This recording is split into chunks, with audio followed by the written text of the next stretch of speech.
बड़े भाई की पत्नी छोटे भाई के लिए मां के समान है, छोटे भाई की पत्नी बड़े भाई के लिए पुत्री के समान पूजनी अनुज वधू। फिर आप ऐसा कैसे कर सकते हैं? कैसे धर्म की रक्षा कर पाएंगे आप?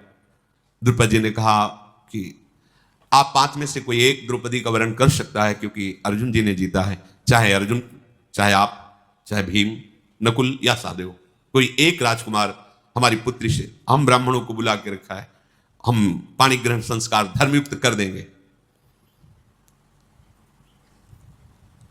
युधिष्ठिर जी ने कहा, आपने सुना नहीं हमारी बात क्या? मेरी माता ने आदेश किया 5 के साथ ब्याह होगा। मैं 5 द्रौपदी के साथ ब्याह करूंगा और विधि पूर्वक करूंगा और धर्म युक्त करूंगा। द्रौपदी हम 5 की पटरानी बनेगी। द्रुपद बोले, ये कौन सी भाषा आप बोल रहे हैं? बहुत सी रानियां एक राजा की होती है, ये तो प्रमाण, लेकिन एक रानी के बहुत से पति होते हैं, ऐसा तो कभी हमने कहीं धर्म में नहीं सुना, शास्त्रों में नहीं सुना। तुम धर्म के ज्ञाता हो, पवित्र बुद्धि रखते हो, तुम लोक और वेद के विरुद्ध ये अधर्म की बात कैसे बोल दी? युधिष्ठिर जी ने कहा, धर्म का स्वरूप बड़ा सूक्ष्म है, आपको पूरा ज्ञान नहीं है। पूर्व काल में प्रचेतागण 10 और उनकी पत्नी 1, आपको पता है? जिसमें हमारे पूर्वज गए हैं, उस मार्ग का अनुसरण करना अधर्म नहीं कहा जा सकता। राजन, यह भी धर्म है। द्रुपद बोले, कुंती नंदन, मेरी तो बुद्धि काम नहीं कर रही। कुंती देवी और राजकुमार धृष्टद्युम्न, आप सब विचार करके कहो, क्या यह बात ठीक है? तदनंतर सब बैठकर विचार कर रहे हैं। धृष्टद्युम्न ने कहा कि मेरी भी बात समझ में नहीं आई। बड़े भाई की पत्नी छोटे भाई के लिए मां के समान है, छोटे भाई की पत्नी बड़े भाई के लिए पुत्री के समान पूजनी अनुज वधू। फिर आप ऐसा कैसे कर सकते हैं? कैसे धर्म की रक्षा कर पाएंगे आप? मेरी समझ में तो बिल्कुल युक्ति संगत नहीं है। छोटे भाई की स्त्री के साथ बड़ा भाई कैसे समागम, बड़े भाई की जो पत्नी उसके साथ छोटा भाई कैसे समागम कर सकता है? मेरे लिए समझ में तो सूक्ष्म से सूक्ष्म बात ही अधर्म है। युधिष्ठिर जी ने कहा, मेरी वाणी कभी असत्य नहीं बोलती, मेरी बुद्धि स्वप्न में भी अधर्म को स्वीकार नहीं करती, और मेरा मन इस बात में राजी है, इसलिए परम धर्म है।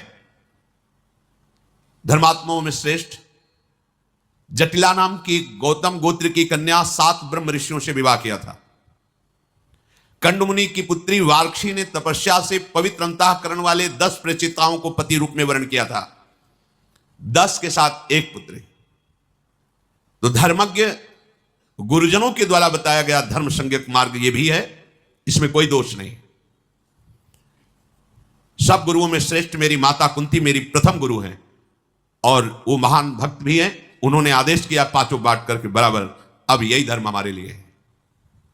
हमारी माता का कहा हुआ वचन कभी मिथ्या नहीं हो सकता।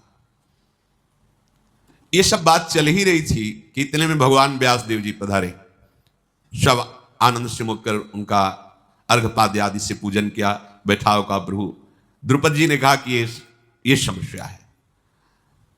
भगवान व्यास देव जी ने कहा, ये जो महाराज युधिष्ठिर बोल रहे हैं ये धर्म है, ऐसा विधान है। द्रुपद, तुमसे हम एकांत में बात करना चाहते हैं। हाथ पकड़ा भगवान व्यास देव जी ने, द्रुपद को एकांत में ले गए और कहा, तुम सब हमारी प्रतीक्षा करो। भगवान व्यास देव जी ने द्रुपद से कहा कि एक बार की बात है कि एक तपोवन में एक मुनि कन्या भारी तपस्या से युक्त होकर भगवान शंकर को प्रसन्न किया, और महादेव जी जब प्रकट हुए तो उसने 5 बार पति की मांग की। धर्मात्मा पति प्राप्त हो, सत्यवादी पति प्राप्त हो, महाबली पति प्राप्त, आदि आदि। तो भगवान महादेव जी ने तथास्तु कहा। वो जो जो मांगा ये 5 हैं, धर्मराज, युधिष्ठिर, अर्जुन, भीमसेन, नकुल, सहदेव। तो ये महादेव के वरदान से उसको प्राप्त हुई। ये पहले से विधान है, कोई नया विधान यहां प्रकट नहीं हुआ है। महाराज द्रुपद बिना कुछ विचार किए उन 5 महापुरुषों को अपनी पुत्री का वरण कर दो। ब्रह्मा जी ने पहले से ही ये विधान रच रखा है, ये अधर्म नहीं है। भगवान व्यास देव जी ने ऐसा उपदेश किया। महाराज द्रुपद ने ब्राह्मणों के द्वारा जो पाणी ग्रहण संस्कार की प्रक्रिया है उससे पांडवों का ब्याह करें। आज शेष चर्चा आगे।